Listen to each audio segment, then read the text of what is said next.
Hello, welcome back. As we all know, having self-esteem is very important to have. Did you ever think about how necessary it is for your personal life and your work life? When I was playing softball, and I practiced many times how to catch, throw, and hit the ball, I got really well at it. But then I started to realize how good these other players were. As I kept giving them good criticism in my head, it backfired on me because I started to question myself, whether if I was good enough, whether if I can be in that level. I started to think if I was even on that type of level that they were in. And I started to worry so much how I looked in other people's point of view. It affected me really bad to the point where I was not doing well as a player. It affected me physically as a player. Self-esteem can change so much in your personal life and your work life. For our first scenario, our personal life, let's say that you're in a relationship and your relationship's not going well. In fact, it results to your partner breaking up with you. The reason why you need to have self-esteem in this situation is because you need to accept the fact that maybe it really is over, that you can't save your relationship. So you need to have self-esteem and believe that you are good enough for someone, that you can move on, and that you'll be able to find someone who will love you again. That's why you need self-esteem for your personal life, because you need to believe that in yourself, that you are good enough. If you don't believe in that, then no one's going to believe in that. For your work-life scenario, let's say that your job is a persuader, and let's say you have to persuade high school students to join this university. You have all the information in order, you have all the information for these high school students to join this university. As you're doing the speech, in the middle of the speech, or somewhere in the middle, or towards the end, you start to lose confidence. You start to lose this passion that you had in this speech. And then it starts getting to your head more and more. You start to question yourself whether or not if you're a good persuader. Is your speech spoken well? Is it getting the right message? Are these high school students thinking of joining the university? As you have this mentality, you start to mess up on your speech more and more, that your speech is not going well anymore from that point to the end. Then at that time,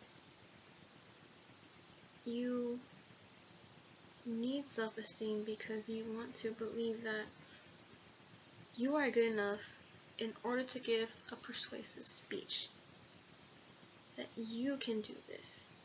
If you believe that your speech is good, that your speech is really good enough, then believe me, those audience, they will believe in you too.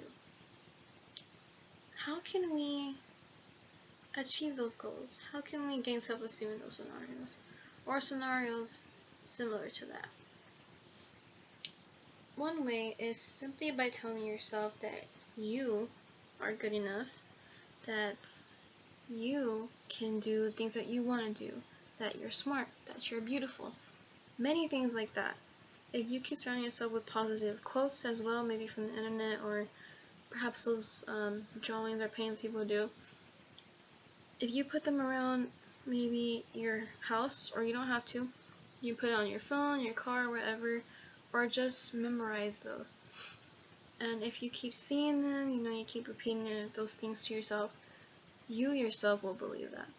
The reason why I tell you to do this is because when we hear people tell us that all these bad, negative things, many times we start to believe it. Why do we believe it?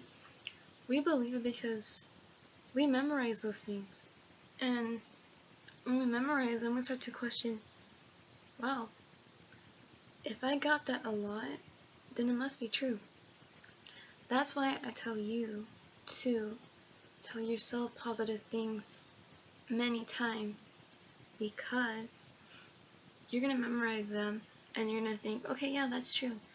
It really is true. I can do this. I'm really good at this. And it's gonna like bring you positive outcomes.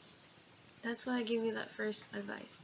Second one is a little more like a physical type of advice, maybe for like a sport. So obviously practice is one of them. But not only that, as you're practicing, let's say you miss a ball. You want to tell yourself things like, hey, it's okay, I missed that ball, but I can catch the next one. I can get the next one.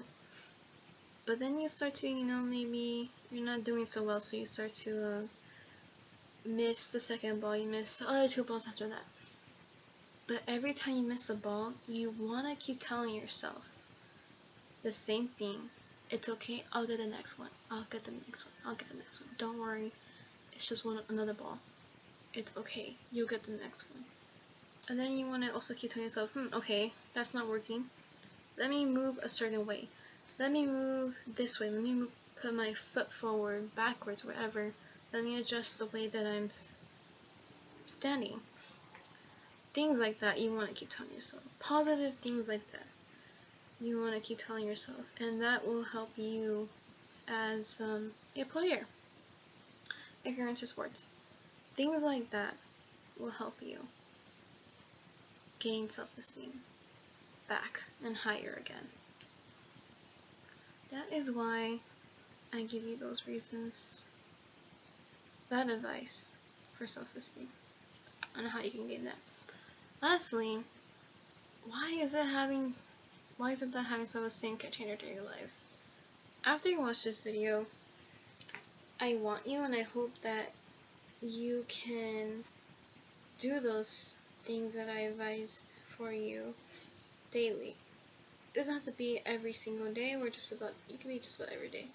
But constantly remind yourself, in case you're in a bad situation like that. Constantly remind yourself positive things. Many, many times. And you will believe them slowly but surely. You may not realize it fast enough or quickly, but you'll see later on, as you keep going on with life, you'll see the outcomes. You'll see what I was talking about. And remember 2 things: that you are the best you, and that if no one believes in you, believe in yourself. And also, another thing, if you don't believe in you, then no one will. Thank you for watching this video.